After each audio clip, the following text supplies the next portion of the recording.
Hey everybody, I am here with Rich Whitehouse, who is the creator of an Atari Jaguar emulator, somebody who works with the Video Game History Foundation, and a whole bunch of other things. So, how you doing, Rich? Pretty good. How are you? Good. Did I say your name right? I never get anybody's name right. Yeah, I think so. Yeah, Rich Whitehouse. That's me. Woohoo! First time for everything. Um, I guess we probably should start out by addressing the badass elephant in the room. You have a pretty gnarly looking scar right there. So I you just got out of do. surgery, and it looks successful, I assume. Yeah, yep. I'm still here and talking to you, so it was successful. But yeah, still kind of recovering. Throat's still pretty tight, and we're still waiting on news for some biopsies. But otherwise, doing good.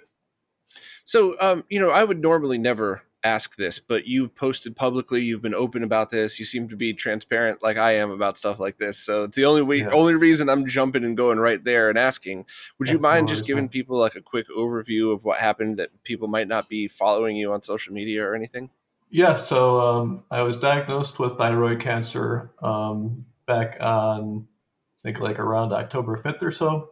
And so I'd actually had like symptom onset for this thing like 3 years ago. And it's taken a really long time of just, going to my doctor and saying, hey, and I explicitly have said for like the past year, there's something wrong with my thyroid. I actually went and got one of those thyroid kits, an actual panel, do a full blood panel. All my hormone levels and everything were normal, which, finding out after the fact, that's actually pretty typical if you do have thyroid cancer. So if your primary doctor is like, oh no, all your levels are normal, you're fine, um, that doesn't mean you're fine. Yeah. But What anyway, were your so symptoms for anybody that might be going down the same road? Like, what were your symptoms? What was happening to you? so the initially around 3 years ago, I first started noticing just like a tightness in my throat around here. It felt kind of like there was some pressure on here. Doctors immediately wrote it off as, oh, it's just anxiety, that type of thing. And I started having actual like pain when trying to lift heavy objects. Actually, moving my stepkids out here is the first time I really noticed it when I went to lift something up. Like, oh my god, it feels like I just got stabbed in the throat. Um, and so, yeah, it's pretty insane that it did take this long to actually get it diagnosed. And it was during the scan, the radiologist, they were actually scanning my mouth because this thing had started, metastasizing. Probably like we're still kind of waiting on evidence of where it's metastasized and how. But I've got like a lump in my mouth, and they were doing a scan for that, and it happened to cover this area. And the radiologist is like, has anybody looked at your thyroid? Because you got like something's really wrong down there. But Mm. yeah, That's not the slightest bit uncommon. My best friend, he went in for stomach issues, and they said his pancreas had problems because he drank too much, and it didn't make sense because he was one of those like go to the bar every night, have a beer type. That's not, it's not drink too yeah, much. It's not kill your pancreas at 40, drink too much.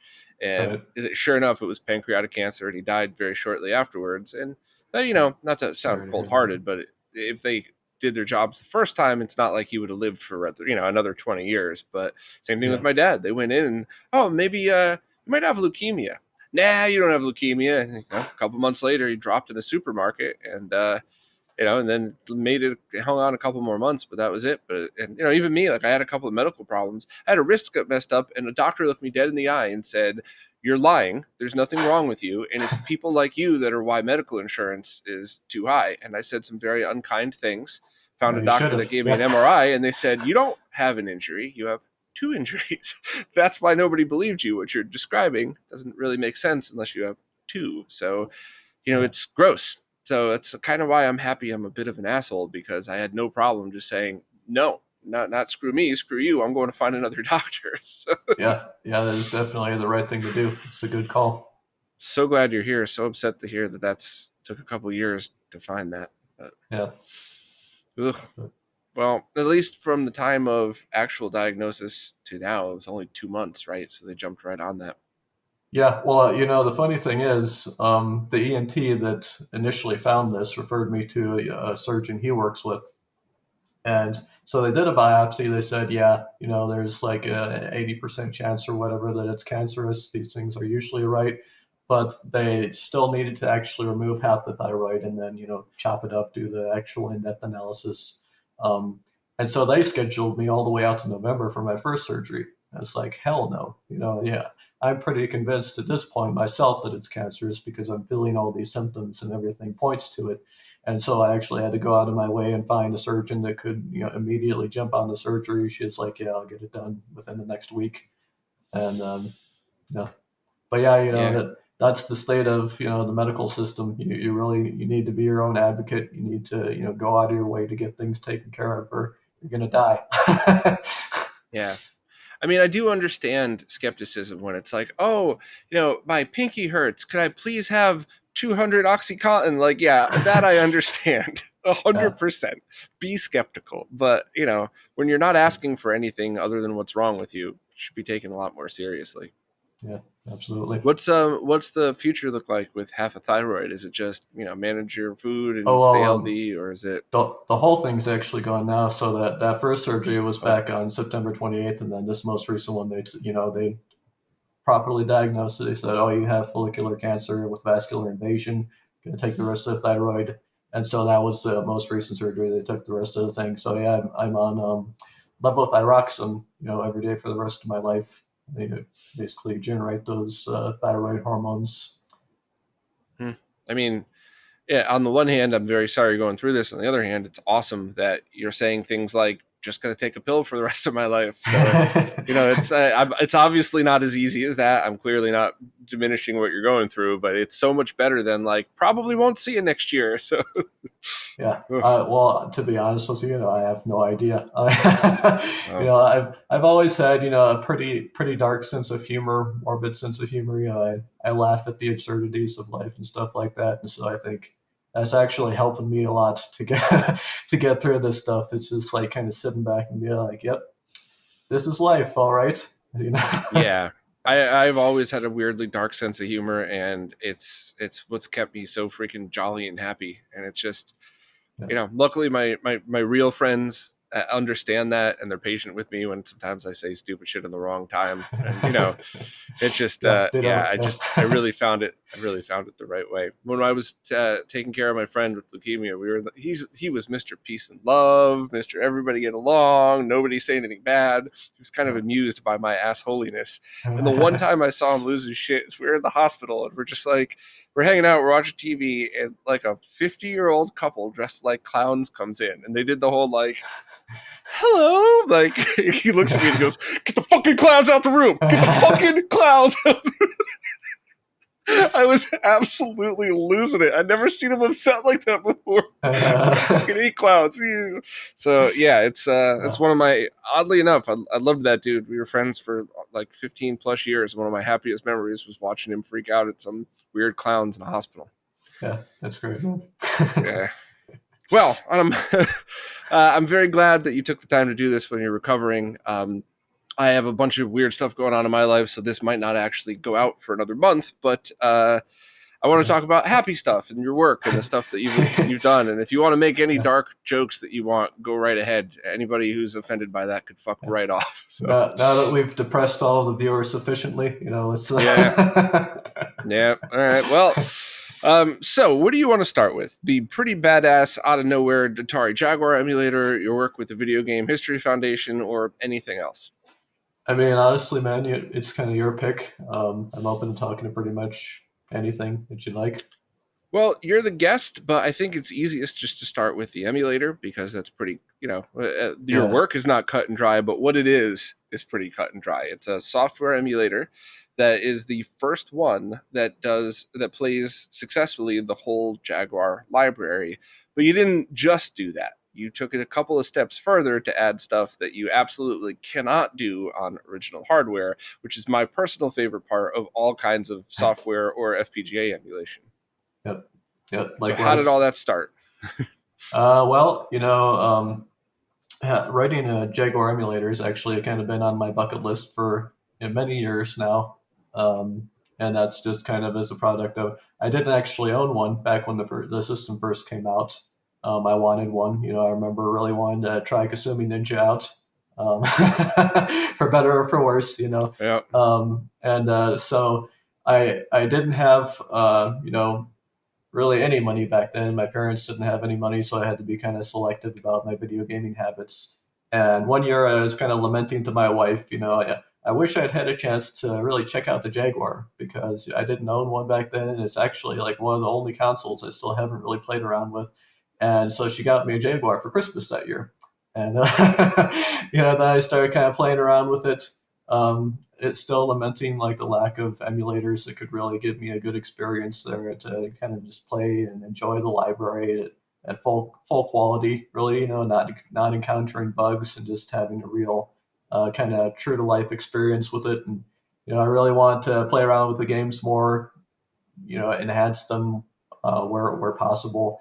And so that landed it on my bucket list, which doesn't necessarily mean a project's ever going to get done. But I was very fortunate to have the need for it actually come up on Atari 50. And so, we were discussing early on what can we include in this, what platforms can we include, and the Jaguar came up, and I was like, um, doing a Jaguar emulator under real production constraints frightens me, and yet, I really, really want to do this and make it work. And so we basically took it on initially as kind of an exploratory thing. I spent a month just researching, getting all the information I could, starting, and like I ended up actually starting the new emulator in that time because it only took about a week to be like, yeah, we're not going to be able to really use any existing solutions here, and I'm going to have to do a whole bunch of independent research. And so I'm So just could going I to, just interrupt you for a moment, and could you yeah. explain who we are for Oh, anybody yeah. that doesn't is not following you? Yeah, I'm sorry, I didn't make that clear. It's Digital okay. Eclipse would be Digital Eclipse and myself. I'm a contractor. Would be the we in this context. And So Digital Eclipse is for anybody that doesn't know, a company that does some software compilations as well. They do a lot of, they do video games, but they're known for some of their emulation based compilations, for better or worse. And the Atari 50 is absolutely for the better. Everybody I know, and when I say everybody I yeah, know, I mean all of my hardcore OCD, analyst friends. They all say excellent things about it. And I guess you're a contractor there, not like a, you know, yep, full time. So they contract you for help, and they asked you what you thought about doing this, yep. um, and so was adding Jaguar games always part of your plan for Atari 50, or was it just, hey, let's do the Atari collection and let's see if we could stick this on or something? Yeah, it was so like early on, kind of when the project was first forming, we had that discussion of can we do this and do we want to do this? And so like I'd say for the first month or so, it was a little like we're not sure. We're going to see if I can actually get this emulator up and make it work. Mm. And by the end of that month, I had Tempest 2000 running just about as you see it, and so I was incredibly happy with the progress there, and I just dove in and like, yeah, we're gonna take it all the way. I'm gonna make the de facto Jaguar emulator now. So I gotta ask, because that is, Tempest 2000. I remember my cousin Scott kept telling me, "Oh, you finally got a Jaguar again," because we had one for a minute as a kid. Did you try Tempest? I'm like, nah. He goes, "Oh, you have to try it. You have to play it. You have to get the spinner controller." And I got all of it. And the first time I ever played Tempest 2000 was with the spinner controller and everything. And Nick Persane did the mod for me. And I remember sitting there going, "Yeah, it was neat. It was pretty cool." And I looked at the clock, and like an hour had gone by. And I'm like, oh wow, I guess I like that a lot more. So did you Yeah. have spinner controllers in mind when you were doing it? Is there any kind of I feature that you could access that? Yeah, I definitely had the rotary controller in mind, and my independent emulator does support it. But people have been asking for mouse support, and there is a known issue with actually using native hardware with the what's it called, the Jaguar adapter, I believe, Hmm. because it's not pulling at the correct frequency, and there's inherently some difficulties in passing that stuff through to like a USB adapter because of the latency and the intervals and all that. And we'll get into the technical details. But yeah, definitely had it in mind. And the way the independent emulator supports it is actually by translating analog intensity to rotary phase. So you can use like an Xbox controller, and it'll actually map that into like the Tempest rotary controller, which is the way I play because I still don't actually have a rotary controller. I Oh, still we'll need to have to fix order that for you. or make one or something, But Yeah. The Jaguar adapter guy, Tom, I believe is his name, has been kind enough to actually ship one of them to me. So I'm awaiting that, and I'm going to do some testing and actually try to make it work on hardware. Make the hardware work with the emulator. Sorry. That is awesome. So how does one just say I want to make a Jaguar emulator? I mean, you obviously have to have programming experience to start with, but even with that, like, how do you just go about doing that one day? Like, what are the first initial steps into going down that road? Yeah, so that I guess that was especially interesting for me because I've been reverse engineering video games for you know many years now. Over a decade, I guess. And so I kind of built that skill set of like knowing all the low level fundamentals. Having good hardware knowledge as well as pretty broad high level software knowledge. And I felt pretty confident that I had the skill set necessary to do this, but I'd never actually I guess, afforded the opportunity costs to sit down and write an emulator before. So this was actually the first time that I just did everything from scratch, and that I guess that was kind of a bit scary, but it didn't take very long for me to kind of hit my stride there and realize that I was going to be able to pull this off in a pretty nice and thorough way, I guess you'd say. Mhm. Well, that's I don't know, it's over my head. I couldn't fathom doing stuff like that. I'm a hardware person and like a technical project managery type of person, so it's digging into the software side of things at that level is way Yeah. over my head. Like I don't know how in depth you want me to go. Like I could itemize like the different technical blocks and like aspects of the Jaguar and like how tasking breaks down and stuff, but yeah, it's probably not very fun. I think that first of all, talk about whatever you want to, but I do think my general audience that listens to these are at a nerdy level where they appreciate everything except the super deep details. And while there Right. absolutely are programmers on here that are going to be listening that would wish that I would do that, I feel like that's the happy medium. So if you want to give like a Yeah. technical overview of that, because anybody, even people that know nothing about programming that have been following the retro scene, especially if you grew up and you're an old man like I am and you saw the is it really a 64-bit machine? Is it 232 bits? What about why do so many games look equal to or worse than 16-bit? Oh, it's because they used the 68K to run the whole game rather than just tie it. So there's all this lore about how the Jaguar works or doesn't work and why Yeah. there's so much stuff on there that didn't even look remotely close to how good it was supposed to. So if you want to Right. talk about any of that and how that applies, I think that's kind of universal in the Jaguar community. Yeah, yeah. So, I guess the thing in my mind that really, crippled the poor beast is is the bus contention. And so, what that comes down to is, you have a shared memory bus and you have things competing to basically access that bus and get access to the memory. So you've got the 68K, you've got the GPU, you've got the blitter, and those things are usually in contention with each other because while the blitter is putting stuff into the frame buffer, stuff that the object processor is actually going to put up for you to see.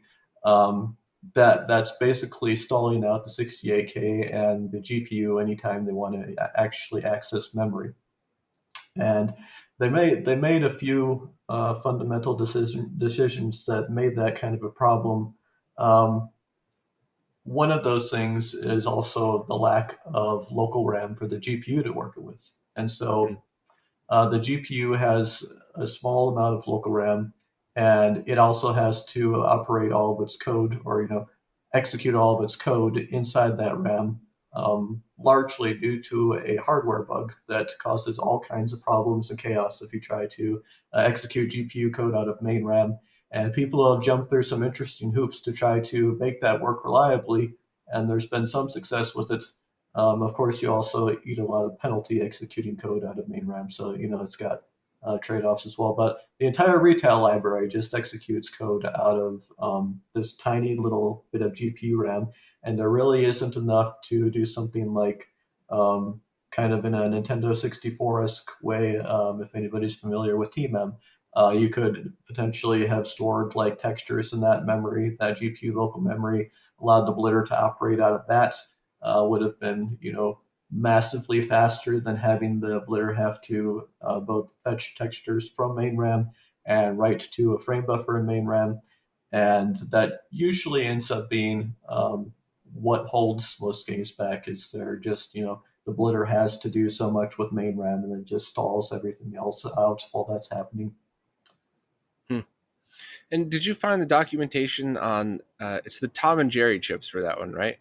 Yep, yeah, the Tom chip kind of encapsulates like the blitter object processor and GPU, and then Jerry is the DSP and some other generally input and audio related functionality.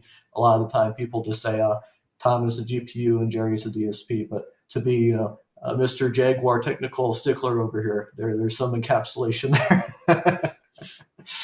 And when you were programming for this, did you base it on existing documentation? Did you have to take original hardware and write your own code to run on it in order to, to do packet sniffing? Did you Yeah, use hardware? Because I'm oversimplifying half for the audience and half because I'm not smart enough to go in. But you see a lot of developers with the the probes on different parts of the motherboards, trying to see when signals are being received at what part of the bus. So did yeah. you have to dig into that as well? So I wrote like kind of the general foundation just using the JTRM, the Jaguar Technical Reference Manual, and I linked that on the FAQ on the emulator page if anybody is interested in actually getting that information. And so that provided me with kind of like a loose foundation, and then from there, there were tons of inaccuracies in that document, tons of things that were missing, and so for all that stuff, I really just ended up writing a software test to run on the hardware. I got pretty elaborate with that stuff in terms of tests giving me specific answers for particular bits of functionality, for timing, and that that's really the foundation of what made the emulator, I'd say. And kind of more interesting on that note is also I ended up writing kind of like this weird debugging harness because fortunately, even in the final retail silicon, there's functionality to be able to basically like step those RISC chips, the GPU and the DSP, one instruction at a time. And so I ended up writing. I encountered a particularly heinous bug in Missile Command that inspired me to do this, but it ended up being useful for a whole bunch of other bugs and games as well. I basically wrote a harness that would take a snapshot of RAM from the emulator, take a game ROM, shove all of that into an actual ROM that would run on hardware, and then basically I had some custom 68K code that would um, poke in, copy everything where it needed to be at runtime, put the RAM in RAM, put, GPU memory and GPU memory and so on. And it would then just step GPU code or DSP code or whatever from the state of the emulator on hardware. So when I encountered a difference in functionality or an emulator only bug or something like that, I could actually then step through on hardware and examine what was happening on the real thing and contrast that. And I encountered one bug that wouldn't actually occur when I was stepping on hardware.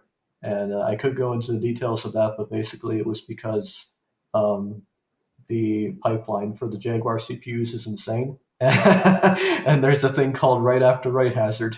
And if you don't know what that is, you can Google it and, be amazed. Hmm. Oh man. So I'm sorry, I had another question and then I got sucked into what you were saying and I completely lost my train of thought. So it's a good kind of spacing out, I guess. But um so it sounds like when it sounds like you just described that you basically wrote a save state function almost first so that you could restore from that state and troubleshoot each of these spots individually. And that's exactly what Robert Peep does, the creator of the PlayStation FPGA core as well as the Game Boy Advance and a bunch of other things. I interviewed him a while back, and his Patreon Cool. posts are fascinating. They're all a little over my head, but he writes them well enough so I could still understand them. So it's kind of funny to see two developers going about things, two totally different things, and from a similar perspective. And I thought that's Yeah. kind of neat to hear you say that. Yeah, especially considering I'm totally, disconnected from all these same people and communities and stuff like that. I just kind of like started dipping my foot in there. Started a Discord for the emulator, stuff like that, which has been really nice to meet all these different people who've been developing for the Jaguar for so long. Um, but yeah, it's always fascinating to me how um, completely different people in different situations end up, making the same conclusions and coming up with the same, analytical approaches to things. I've encountered that a lot in the reverse engineering community as well. Yeah, and there's such good people in the retro community. I mean, it's very easy to go into the wrong Discord server or the wrong forum and get the wrong impression, but Yeah. it's just really a whole ton of good people. And I've met people too in real life at some events and stuff where it's like, oh, how are they going to be? They're kind of harsh in their posts, and you meet them, and the same exact words out of their mouth in front of you are oddly welcoming and friendly, but you read them on a forum and you're like, what a douche. But it's Yeah. like, so it's, but it's also one of those things where, I grew up around grumpy nerds doing IT stuff. So I'm kind of just used to that. And I kind of just continue the conversation. And there's a lot of really awesome people out there, and a lot of awesome people that it takes a minute before you realize that they're awesome, but they are. So Yeah. Yeah, I've definitely, mellowed out in my old age myself, and so it's like, I think that people tend to read a lot of what I say in probably their own harsh internal voice, because I do the same thing with other people as well. And then when you actually, like you're saying, talk to the person, it's like you put some human, emphasis behind those words. Things come across completely differently. really, you always came across so friendly because I don't remember directly interacting with you. We wrote a couple of posts about some of the work that you did, so there Yeah. might have been there. But like, even just seeing your posts and seeing your stuff, you never came across as harsh or anything like that. Well, that's good. I appreciate that. Thank you. I mean, don't thank me. If I thought you were a dick, I'd say that too. but I am the dick, actually. That's my email ah, address. So, technically, you are 100% correct in that one. But indeed, yeah.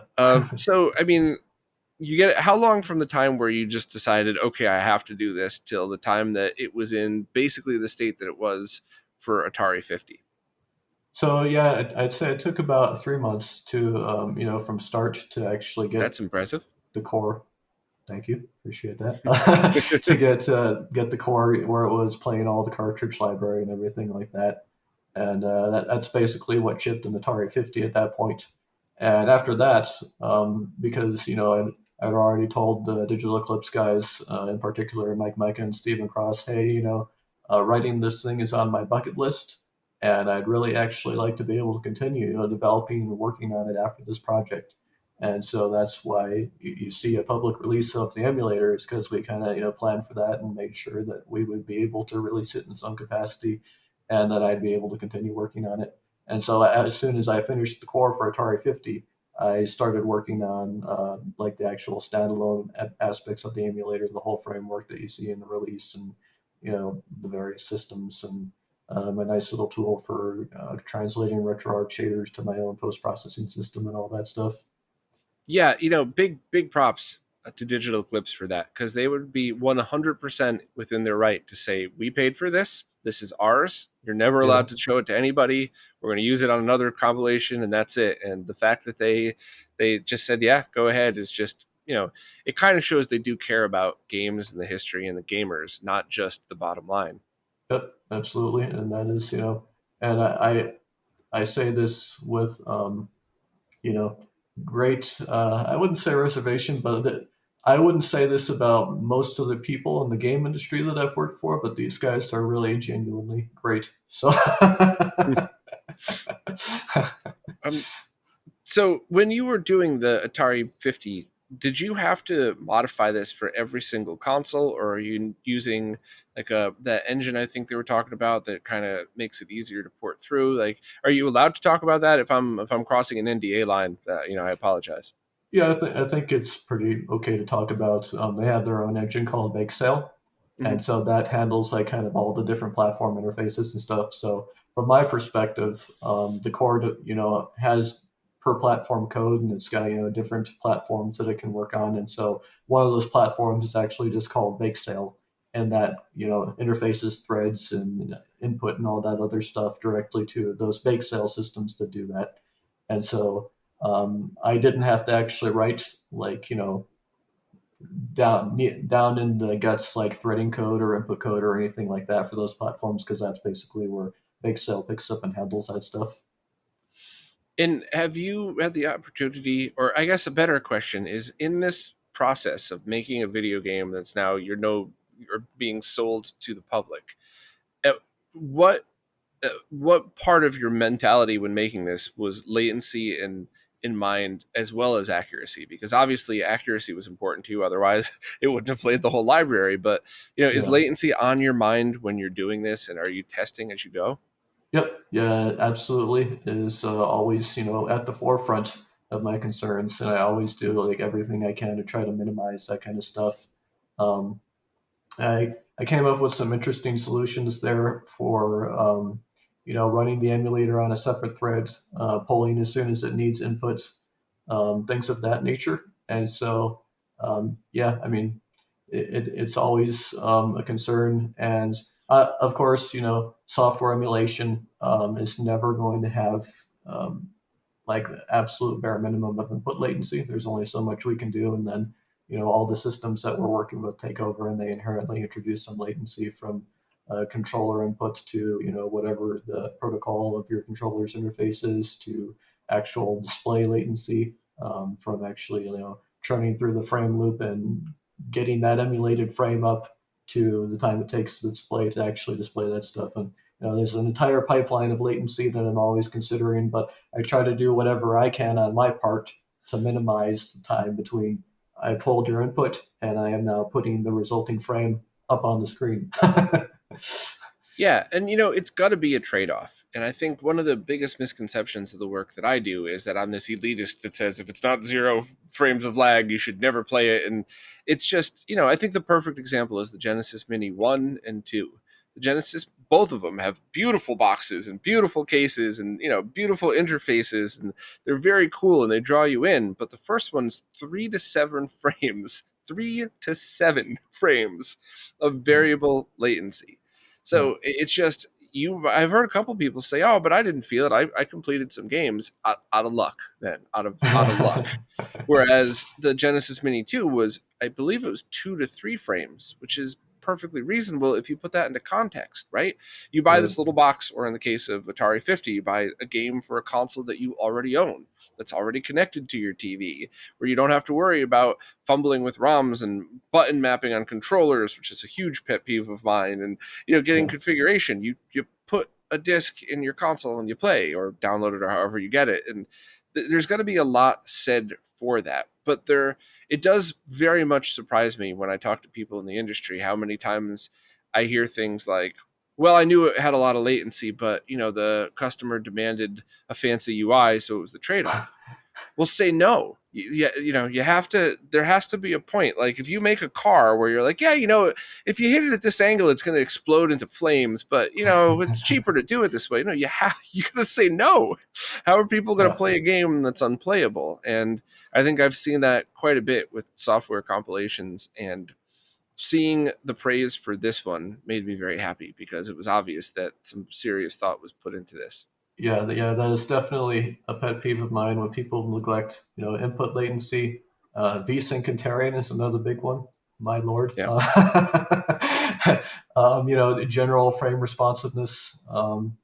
And not too long ago, I went into a whole thing about the the approach they took in the FromSoft games for doing VSync and their attempt to kind of minimize input latency, but also having horrible stuttering and tearing as a result of that. And so, but not to go too much into that stuff, but yeah, that stuff is always on the forefront of my mind whenever I'm working on either something like this or just a normal video game title.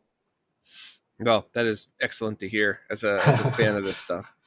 Yeah. So you now have a Patreon that I'm a proud supporter of that is Thank basically you. allowing you to continue work on this emulator. Yeah. You've kind of talked about things that you would like to do, some pipe dreams of, oh, wouldn't it be nuts if we? Do you want to talk a little bit about that and a little bit about? I don't mean to like force promotion on you here, but I'd like to hear how How dare monthly you? support services might allow you to have more time to do this, because I do think there's an unfortunate amount of people that still call anybody with a Patreon a millennial living in their parents' basement wanting to get paid for their basket weaving hobby. I've been told that many times by people I respect. So you and Wow, I know nice. what that's like, but maybe we can help educate people that still are on the fence about that. Yeah, so first I should say I've been just amazed by the support and the amount of Patreons I have so far. I've got 50 people giving me $700 a month at this point, which is way beyond my initial expectations. I figured I'd be lucky to get to 100. So, Awesome. thank you so much to all those people. That is, genuinely shocks and warms me at the same time. I really appreciate that. And so my plan for that is basically, it's always a trade off. Time that I had to spend working on contracts versus time that I had to spend, or time that I can spend working on things I want to work on. And so $700 a month is actually, gone into the territory of this is now meaningful money that I can use to live on. Partially, nobody can, nobody should have to or can in most parts of America live on $700 a month, but Yeah. it's still, that's a meaningful contribution towards my mortgage and all that stuff. And so, that's definitely going to enable me in the future. And I've already started prioritizing. I'm going to actually start working on Jaguar CD stuff now, and I'm kind of juggling that with potential contract work. And again, Digital Eclipse has been great there. They're like really flexible about the way that we structure contracts and time that I can spend working for them versus obviously surgery and recovery, and then they're working on my own stuff. The way that things have kind of worked out there has been really nice and flexible. And again, like those guys are always doing the right thing. Basically, that's the best way I can put it. There's never a moment where they're like, "Oh no, you need to work for us and do what we say in this order now." It's always very very nice. Everybody's courteous and respectful, and that's really the best environment that I could hope for, to be able to juggle professional contracting stuff that pays the bills with stuff that I want to actually be working on now, and that I now have an actual community behind me to support me in working on, which is amazing. That's awesome. Yeah. Jag CD is something that I'm really happy to see, because uh, I think it's easy for people who kind of see some of the funny videos of making fun of the Jaguar to just think it's all trash, and there are some garbage games on there. Absolutely, I think Oh we all yeah. understand that, but there's also some really cool stuff too. And the Jaguar homebrew community is, oh man, I'm sure I'm gonna get just trolled to hell for saying this, but it's really split between people that just port something over to the 68K so that they could sell you a fancy box, which drives me crazy, but whatever. And then there's another group of people that just are fascinated by what could have been done on that platform. And that's the homebrew that I absolutely love. And I met Vlad in person a couple of years ago. I got to talk to him for a little while. He's exactly how you would expect. I enjoyed that conversation. And, it's I'm really interested to see what the community of game makers can do if more people have access to Jaguar CD stuff. Yeah. Because, right now at the moment, I think the only really sort of reliable way to get it would be original hardware with a game drive. And because there aren't really solid Jaguar CD emulation software emulation solutions, right? Yeah, yeah, that's correct. And I haven't really tried out the game drive implementation too much. I think it's still a bit of a work in progress. So I don't Yes. know if everything is fully compatible, but No, and that's James himself was the one to say that. So that's not, we're not throwing yeah, insults around here. James was the yeah, first one to be like, no, no, it's still a beta. Use it as yeah. is for now. So I honestly I haven't checked lately, so I don't know what kind of progress has been made as well. mm, But yeah, I actually was really fortunate to have somebody come forward. I actually had three people offer to send me Jaguar CD units on the first day of the emulator's release, which I also absolutely did not expect. But that's I'm very waiting nice. on one. He sent his unit off to for repair to Crystal Lee. I believe she's pretty well known in the retro repairing community. And once it's actually repaired, they're going to send it my way so that I can actually basically do the same thing I did with the original hardware, write all manual tests and get exact timing and measurements, and make emulation nice and accurate through that menu. Hmm. That's very exciting. I'm interested to see. I spent some time playing Jag CD games, but I think this is like the perfect forum for a software emulation setup where you could just kind of sit there and have a USB controller plugged into your PC and casually check some stuff out, and then kind of make a note like, all right, is there something that I really seriously want to play? Do I just want to absorb it myself? And so yeah, Yeah, that's pretty awesome. yeah. Has anybody from the Mr. team or anybody that works on the FPGA cores reached out to you at all? Yeah, Sentient Six, I believe was his name, reached out to me about collaborating with those guys, and She is more of like, you know, uh, I'm gonna make sure I word this correctly. I consider myself a cheerleader for the Mister community. I don't program anything, so when I yeah, say Sentient isn't a programmer, she's more of a cheerleader. That's not an insult at all. yeah, no, yeah, yeah. That meshes with my experience talking to her, but Yeah. So it's so it's good that you interfaced with her. But I knew Risha did a bunch of work on an existing core, and I believe Hotego said that he was looking into making another one as well. So it's a lot of great minds. Just between you three, there's some pretty amazing minds right there. So yeah, I haven't actually talked to any of the developers. Basically, um, I've considered getting into FPGA development before myself. Definitely, like not ruling it out or anything like that. Um, but it would be like, you know, I guess I should say also, just as a programmer, it appeals a little bit less to me because I value the work they're doing incredibly, especially from a historical preservation perspective. Like it's super important. They're actually, making sure this hardware will live long past when it's alive, and they're preserving it in the most authentic and faithful way, which is cannot give enough props for that. That's great. But personally, I think it's a lot more methodical and less creative to work on that stuff as a programmer. And I really enjoy like the high level approximation challenges of software emulation, and figuring out ways to get these systems working on uh, a broad range of hardware, being able to do all these crazy enhancements that go like way above and beyond the capabilities of hardware, stuff like that. Really enjoy it. And so, like, I see myself probably in the near future continuing to just focus on the software emulation side of things. But I have considered, dabbling in FPGA, getting into it.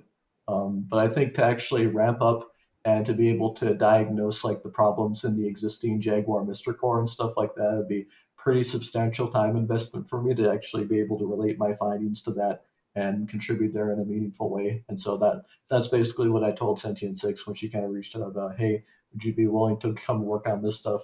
And it's like, you know, I'd like to, but I think it would require a pretty sizable time investment for me to be able to contribute meaningfully. And so, yeah, I kind of think of stuff like this almost exactly the way that you just said, and like get great minds together. And if you're like, oh, I kind of like to do this thing instead, cool. We'll message Rich if we have a question about messing around with this. Maybe you have some insight, but yeah, I kind of love that there's groups of people working on this so that you don't have to feel the need to do one or the other. You could stay with the thing that you enjoy the most, and you're still available to just answer some questions. And I'm sure vice versa. If the team had a question for you, you wouldn't mind helping out. So yep, yeah, that's awesome. yep. So do you want to talk a little bit about your work with the Video Game History Foundation? Yeah, sure. Yeah, I could start from the origins. However many years ago, I have a I would terrible. I would love that because there's definitely not clear information out there, and there's a lot of people that just know what you all do, so there's no Yeah. questions, and then there's a lot of other people that go, "What the hell do they do?" which are both fair, right? It's your Yeah. jobs to preserve this stuff, not to be public facing, press liaisons for what you're doing. You know what I mean? Right, right. Yeah. So, I got involved with them way back. I think it was pretty near when Frank had founded the organization. I was talking to Mike Micah about, wanting to contribute more to actually applying like my engineering skills more to doing like historical preservation type work. And, you know, making sure that source code was properly buildable and preserved. And like the first thing I ever did for them was like doing an official like curated preservation of the Aladdin source code, and out of that came sizable public article kind of going through that source code and like all of these things that were cut that I found in it and different unused graphics and stuff like that. And so my role in the foundation basically continued to be that. Like I had initially kind of like this side job of taking source code and just preserving it how we could at the time, because we were still kind of getting up and running, didn't have established protocols and what have you for that. They've actually hired a full-time librarian now, maybe even more than one. I'm not up to date on that, but it's becoming more proper on that front, or I should say it is proper on that front now, as far as I know. But yeah, my role in the foundation basically continued to be that, where I would like kind of preserve stuff, take a look through it, see what we had there, see if it was actually, in the case of source code, properly buildable.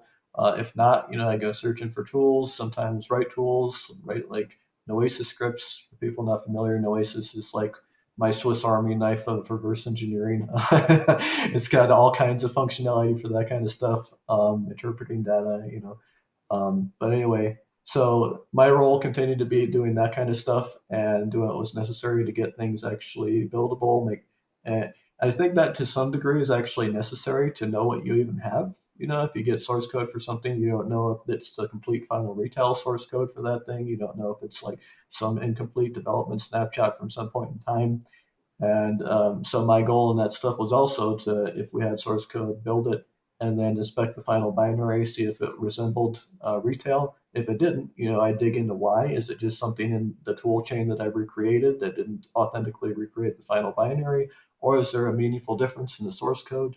And yeah, I love doing that kind of work too. It's really fun to, get source code for a game, especially if it's a game that, resonated with me personally, or that I have, some sentimental attachment to be able to dig through there. And um, that's also been the nature of like why I spend so much time reverse engineering games, I think, is it allows you to get a different feel and sense of that game, as well as potentially contributing meaningful historical findings and stuff like that.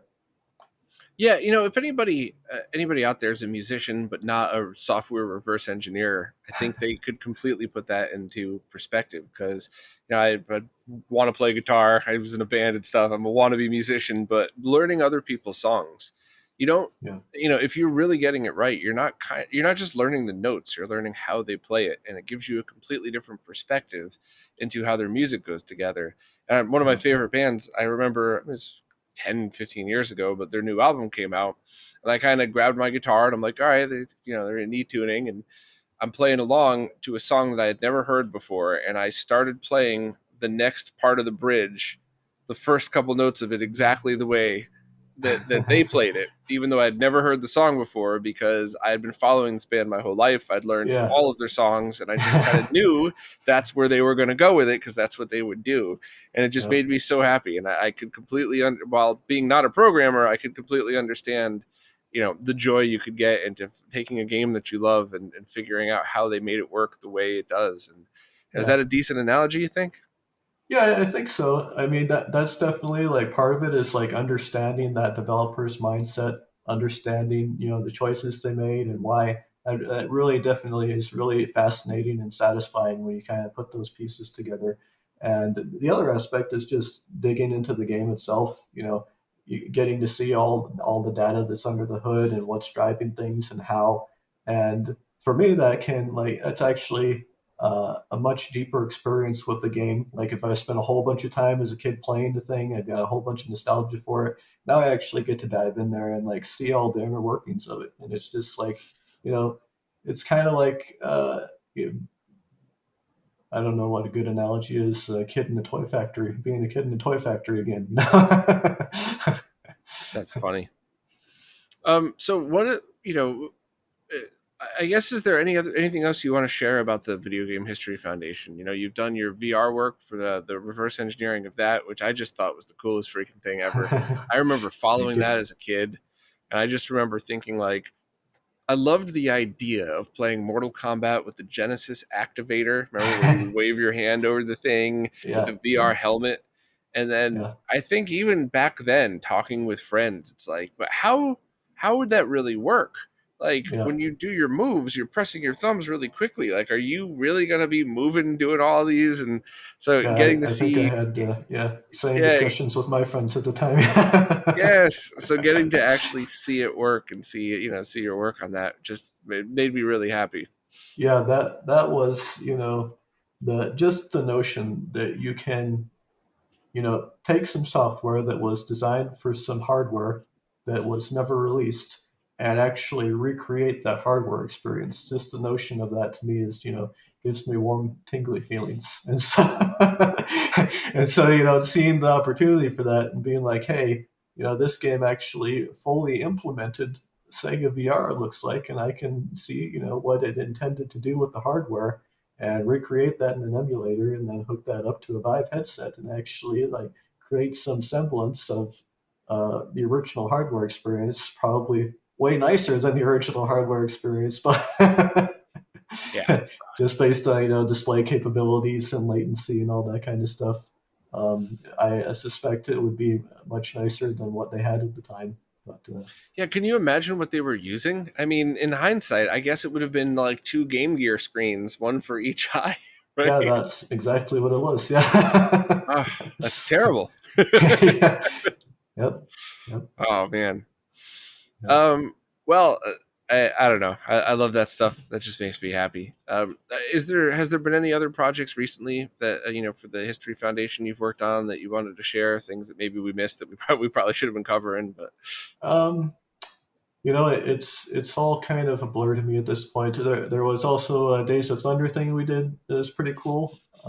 We actually you did want like to a talk about little, that? I feel like I did cover it, but I mean, I've I don't written know. thousands of posts at this point, so it is. I usually have a solid memory, but a lot of this stuff blurs into each other for me. Yeah, well, it was basically in Chris Oberth's stuff. And Chris Oberth is a developer who worked on um, what was the company name? Do you recall? Can't recall at the I can moment. see it. Sorry, Uh, yeah, I'm running on lack of no sleep here. worries. Yeah, no, my again, like my brain is much fuzzier than it should be at this point. But anyway, he had worked on a bunch of commercial titles, so to say, and he had um, the source code to an unreleased copy or unreleased version of Days of Thunder, and the stuff that we were going through because his loved ones had asked us to kind of like basically see what was there, figure out um, what should be preserved out of all that stuff because it was basically just his hard drives and the stuff that he'd left. And so we got Days of Thunder for the NES, compiling out of that, built an actual usable game, and then we did a little limited run of actual NES cartridges. So I got one sitting up on the shelf back there. And Frank was very very kind enough to put on there. I think it says like preserved by Rich Whitehouse in 2021 or something, 2020 now. But like it's like the movie poster copy of the box art and stuff. So the nerd in me is just like very very pleased by. That is awesome. Yeah, but Very cool. yeah, I've Um, also got oh, sorry, I've got a little hardware project that I've been working on for them as well, but I'm not, I guess, not really ready to announce it yet. So Yeah, no, I don't ever want to put pressure on people for that because every time I talk to a developer, even behind the scenes and messaging when I'm writing a post, I always just kind of remind them like, "Are you sure you want people to know about this too? Because then everybody's going to right, be asking you about it and what life happens." So if you're yeah, like, "Oh yeah, it'll definitely be done by the end of the year," and now it's summer of the next year, and it's like, so yeah. yeah, I definitely if you're not ready to release any info, hold on to it for a bit. Yeah. So, what have there been other games that you worked on, whether it's for Digital Eclipse or anything else that that really stand out to you? Things that that you're very proud of, or not very proud of, like anything anything that stands out. I probably have more stuff I'm ashamed of than I am proud of. So, hey, whatever you feel like talking about. Yeah, I mean, I've been making video games for, geez, 20, 25 years now, something like that. Raven Software plucked me, fresh out of, high school at like 17. And I started working on Jedi Knight 2 at that point. And my development experience on Jedi Knight 2, I could probably go into for hours upon hours. I don't, I don't know if I you mean, want I to, think that would be an overview of that would be wonderful. So, you're young. This is the first game that you're working on. What platform was that? we were only doing the PC version. It was Okay. ported to consoles by Vicarious Visions, kind Mhm. of after the fact, after basically finished development. Um, and so going into that, I had absolutely no idea what I was doing. I was just a terrible, terrible programmer. And so, I started at Raven, and they kind of like threw me into the deep end there because they kind of tossed me onto Jedi Knight 2 multiplayer and made me solely responsible for it. And I kind of was like working in a vacuum on that thing. And Pat Lipa was supposed to be my lead at the time, but he had been pulled off onto what eventually became X-Men Legends, and so it was me and Jake Simpson initially, because Jake Simpson was the guy who did Ghoul 2, and Ghoul 2 is the skeletal animation system behind Jedi Knight 2 and Soldier of Fortune 2 and those Raven games at the time. And he was, in the process of making all that stuff work with multiplayer, and he was synchronizing joints over the network and stuff, which it didn't actually do a lot of that stuff. We ended up having totally separate server client joint processes and blah blah blah PCJs. So anyway, so he and I were really the only two people on multiplayer initially. He was doing the tech stuff, and I was kind of like basically looking at the single player code, trying to recreate it in multiplayer. And it was not long into that process, maybe like a month or two. I came into work, and Jake wasn't there, so I went to Pat's office and I'm like, "Hey, um, where's Jake?" And Pat is like, "Oh, you can't really do Pat mannerisms, but anyway, he was like, "Oh, nobody told you, Jake has been quitted." Uh, Quitted is a term that I was introduced to at Raven. But anyway, Jake was no longer at the company. And so basically it was just me on multiplayer for the next, I think, 7 or 8 months until Pat finally came back on at the like very end to help make it more of a, you know, reasonable experience from the horrible rat's nest that I had created, not knowing what I was doing. And so that was basically my introduction into the video game industry. It was simultaneously like amazing and an honor to be able to work on a Jedi Knight game because I was already a fan of Star Wars Jedi Knight at the time, and so I was blown away by that. But also it was a horrible nonstop death crunch experience. So weigh the two things. Jeez.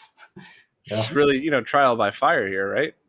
yeah, most definitely. And I kind of, I kind of love all those memories I have of stuff like that. And it just, I try not to do that to myself anymore. Although, running your own business is absolutely that, right? It's every day is a trial by fire, but something of Yeah. that magnitude, it's like it changes you as a person when you're done with it, And Oh it's yeah, yeah. I always found it I mostly found it worthwhile, I guess, is a better way to put it. There's some certain things I would have liked to have just not gone through, but stuff like that when you're young and you're learning, it's just kind of awesome when you come out of it. Yeah, like going into it, at the time I had like all kinds of emotional trauma, baggage issues, stuff like that, which I won't go into that. But it, I guess the way I should say it is that I definitely was not ready for a video game crunch at the time. So I was not emotionally prepared for what that would involve, and that I think that definitely like made me a lot more bitter and jaded toward the industry. For a long time, I Oh, kind of really? like, yeah, I kind of like have gradually adjusted to practices as they are, and finding better and nicer people to work with has helped immensely. And so that's kind of why I've like made my bed with the Digital Eclipse folks, because that they're genuinely well-meaning, and if I ever feel compelled to crunch on a project for them, it's because I just really want to make something work in there, and I feel that like it's a genuine benefit for everybody involved and for the end user, as opposed to feeling like I have some horrible giant oppressive corporation breathing down on me and forcing me to do that work. You know. It's good that you were able to adjust out of that, because I do know a few people, actually I know many people that say things like, I'll never work for somebody else again, I'll never have a boss again. And I don't mean narcissistic people that just think they're always right. I mean good people, because they Yeah. had too many bad boss experiences, and I've been lucky to have every part of the spectrum. So I would always happily take orders from somebody I respected, I guess, is the Yeah. best way Yeah. I could put it. So Yeah. My career experience is very like really heavily there. And I was lucky enough to work for Jack Matthews for a while there. He was the technical lead on Metroid Prime. oh Um, wow.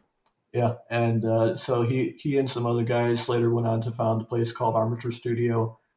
He ended up actually leaving Armature before I did, but while I was there with him and he was the CTO, he offered me just an incredible amount of technical mentorship that I still value incredibly to this day. And so, like, yeah, definitely. Um, it took me a long time to finally to finally find somebody in the industry that I could like really look up to like that. But thank you, Jack Matthews, if you ever watch this. So to jump back, how did you go from being a kid to working on a video game? Was there just some lucky right place at the right time? Did you have an in? Like, um, what was that like? Mostly mods, I think. So from a very early age, I was kind of getting into programming. I think I was only like 10 or 11 years old when I got my first, learn C++ in 21 days thing at the bookstore. Started dabbling in that, and so as soon as I played Doom, basically I was immediately looking for tools and making Doom apps and stuff like that. I remember like back in the BBS days, downloading was it DEU? I think was like the main Doom map making program at the time. Getting that on a BBS and like being like, oh my god, this opens up an entirely new world for me, And so I kind of went from there to like making Quake mods and then making Half Life mods, and I made a multiplayer deathmatch bot for Half Life called the Gembot, and another multiplayer mod called Scientist Hunt, where basically the objective was to murder the Half Life scientists in all kinds of different and crazy ways, like different game modes where you could be a scientist. It's called Live in Fear. You go around and trying to inject people with your needle, trying to basically like blend in with the AI scientists. But anyway, so working on that stuff when I eventually approached Raven about doing multiplayer AI opponents bots for Soldier of Fortune, and they are like, "Oh yeah, Rich Whitehouse, we know who you are because we're familiar with all your Half Life work." And so that's how I ended up working with those guys. That's awesome. That's very cool. It's good to hear people get noticed for putting that kind of work in. Yeah, yeah, definitely. Like it, I often wonder like how that career path would have gone these days because I don't know if it would have even been viable. You'd have Because gotten it's sued for working on their intellectual property. yeah, like the practice of releasing open game source SDKs these days seems to have kind of fallen out of fashion. So Yeah, unfortunately. yeah. So where did you kind of go from there? What other games did you work on over the years? Anything notable that you want to share? I'm sure you've done tons of notable stuff, but I mean like notable to the Yeah. stuff that you're reflecting on. You Yeah, know, yeah. No, this is a genuine challenge to my recollection capabilities now. Another like big one, I guess, was Prey. I had hmm, the honor and fortune of working on that. So after I left Raven, I got crunched into the ground, super burned out. I kind of an ugly situation there. But after that, I started really working on myself as a programmer. Improving my programming skills. Kind of at the same time going through all of my post trauma stuff, trying to like kind of improve my coping and ability to function as a human being, you might say. And I took like probably 6 months to a year after I left Raven and just focused on that stuff. and became like an actual kind of respectable programmer at that point, in my own view. Kind of like getting there, you know. And that's when I decided to apply at Human Head because they were also in Madison, Wisconsin, like Raven Software was at the time. And I didn't even have any idea that they were working on Prey at the time. I'd been following it throughout its development. You know, the original Prey, the 3D Realms was working on all the fancy portal technology. You know, always taking time to read through articles whenever I could find them in magazines about that. Pretty hyped up for it. And so when I found out Human Head was actually kind of like working on what would eventually be the first actual released version of Prey, I was ecstatic. I was like, oh my God, I definitely have to get this job now, you know? That's um, funny.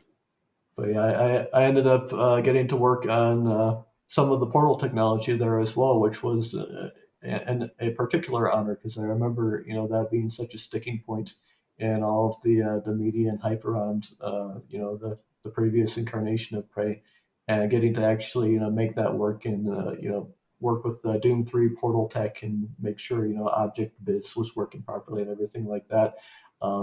It just felt like kind of an honor. Sentimental for me personally because it's like, oh, this is the thing that I was hyped for that I'm actually now getting to implement. That's pretty neat. Yeah, that's exciting. Yeah, but have to look up on my game shelf here to see like what other notable stuff I've worked on. um, but yeah, there have been quite a few games that I've actually managed to ship now in my career. I've legitimately lost track of the count. I think it's probably like 20 something like that. I'm not entirely sure, Wow. but I could go into a whole bunch of stuff I've worked on in the interim.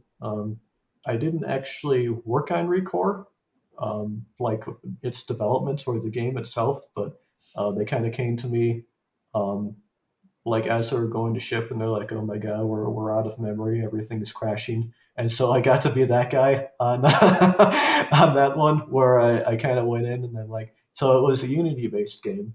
I did a little memory profile, and I identified that one of the top things eating up memory for them was just animation. And I don't know if Unity has improved the situation since, but at the time they were storing Hermite coefficients for each keyframe in the animation, and that meant that, like say, instead of 4 floats to represent a quaternion, for each keyframe they had 16 floats to represent quaternion Hermite coefficients. And the reason that they did that was so that they would not have to calculate those coefficients at runtime. But the practical reality of that is that um, assuming that you have a reasonably intelligent way of calculating those things and not kind of bottlenecking your entire frame logic in the process, um, it's generally unwise to memory bottleneck yourself like that on any of these modern console systems because you're always going to get memory bound before you get ALU bound, which basically means you want to actually do more memory independent mathematical operations if you can than you do want to do like sizable memory lookups if we're not talking like a single memory lookup table type thing. Not to get too off in the weeds here, but anyway, so I identified that and I wrote this nice little system to quantize things based on the error ratios and use half floats and a variety of other things. And I got that memory footprint from like hundreds of megs down to I think like 90 megs or something. So that was like my contribution to Recore. So, you know, this is my own selfish curiosity here, so excuse me if I'm crossing anybody's lines. But are you familiar with YouTube channels like Digital Foundry, where Oh they yeah, yeah, really they do pretty in depth analysis of games? yeah. No, I I love those guys. Yeah, Yeah, John's a friend of mine. Just yeah, nothing but good things to say. But I always kind of wondered what programmers think when they see some of those videos. Is it like, yeah, I know we had to, we were up against the time crunch, or is it like how dare you analyze this one little thing when there's a whole other game of awesome? Or is it like, does it really just Yeah. depend on the day and the mood of the game and stuff like that? Yeah, a lot of programmers are kind of shitty about it, honestly. They don't take criticism well. And, there's always, a justification or a reason that somebody has for why they did a thing. But I'm like, no, there's no excuse for some of this stuff. It's good that we are called to task for not making performance good and, not properly v-syncing, making frame stutters, not having good input latency. It's really good that an independent party is calling developers to task for that stuff, because it often is something that gets deprioritized in development or not really recognized because a lot of the time you have games that go through development without uh, a voice like that on the team. And I always try to be that voice on games that I actually work on. But I've definitely witnessed being the only voice there on enough projects that I know that means there are projects with no voice. Yeah, I guess it would also help if people knew who they were, because I can't imagine John Linneman has ever set out to make a video going, "Oh, I can't wait to expose a flaw," and he's the Yeah, opposite. He wants to like everything. He goes in with the like, I want to see how cool this is. I want to love it. So yeah, the analysis isn't because they need some clickbait. Look what this programmer did wrong. The analysis is honest, yeah, coming from a place absolutely. of happiness and love, and that's Yeah, what I do with my reviews, and it's pretty funny to see people's reactions. Like I said something one time about a cable that I reviewed. Like, basically everything's great, but let's see how it is a year from now. Because anybody could make one run of cables, but let's see what happens when they hit run number 5,000.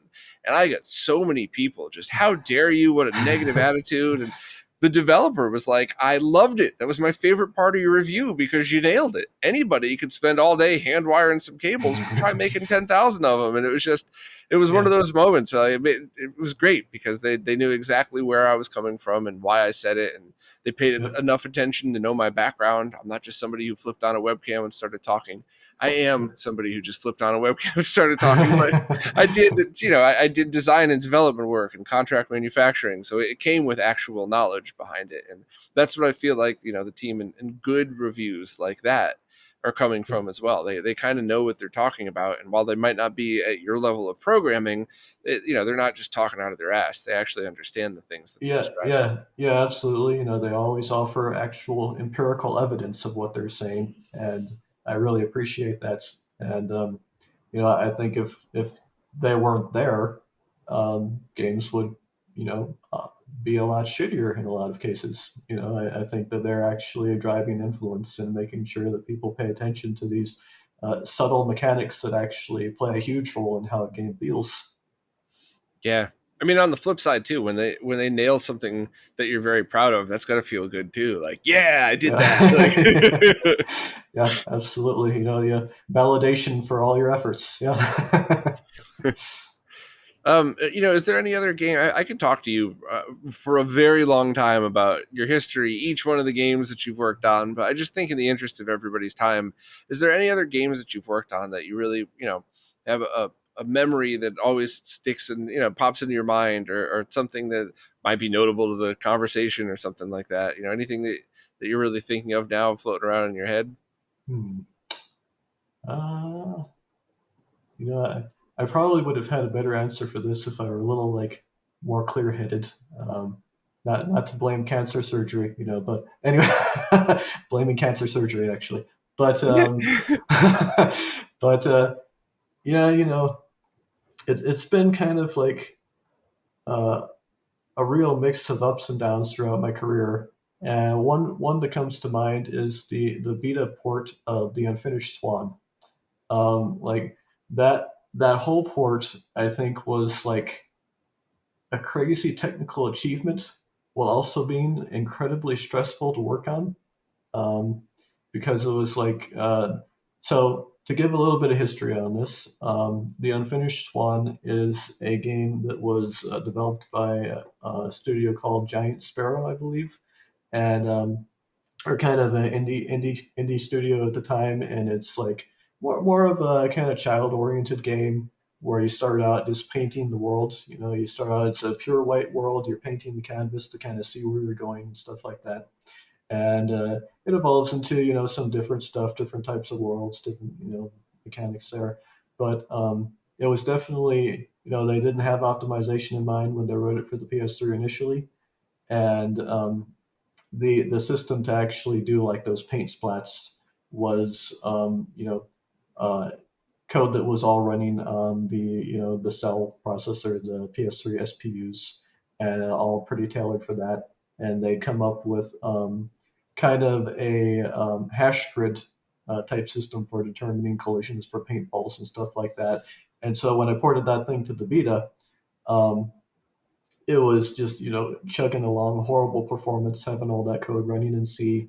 And I ended up actually like totally revamping the underlying systems for that stuff. I made like a new octree based solution for the collision, and, you know, went to just insane depths to get all that stuff, you know, really just running fast, blazing fast on the Vita, never missing a frame. And I, on the note of, you know, worrying about VSync and all that, I just went to just, and I knew at the time, you know, the target audience for this game is probably not going to care, but I just went to just insane depths of, you know, having, you know, very careful tracking of VSyncs. If it even missed one VSync on time, you know, it would print a red error on the screen for QA testing and say, here's, you know, the interval of this frame, you know, and I would, you know, go in, actually profile what happened here, make sure, you know, and so that entire game is just pure solid, you know, not dropping a single frame, super optimized, insane experience. And so after it was released, I was sitting on the couch next to Jack Matthews, and we are watching a stream of them playing the PS4 and Vita versions. And one of the developers was like, he fired a paint splat on this entire like complex geometry castle that even on the PS3 version would chug. It's just, you know, instantaneous, no hitch whatsoever. And it's like, wow, they must have really optimized that. It's like, I sure did. I sure did. Oh, that is absolutely awesome. Damn. Well, Rich, thanks so much for your time. It was great getting to know you here. I hope this is the first of many interviews. I hope we can go back and, you know, and just have another chat, talk about some of the other games you've worked on. You know, I'll continue updating people to your progress for the Jaguar emulator, and, you know, once again the Patreon account, because, you know, I think a lot of people are afraid or feel uncomfortable self promoting, and I have no problem promoting you, so I'm going to do it. Don't forget, It if does you're a feel fan of very Rich's awkward. work, to sign up for the Patreon. Thank you very much, my friend. I really appreciate you having me. Absolutely. You know, we'll leave links in the description to where everybody can find you and your work, and you know, anything else like that. But this was very cool, and, you know, please keep doing what you're doing.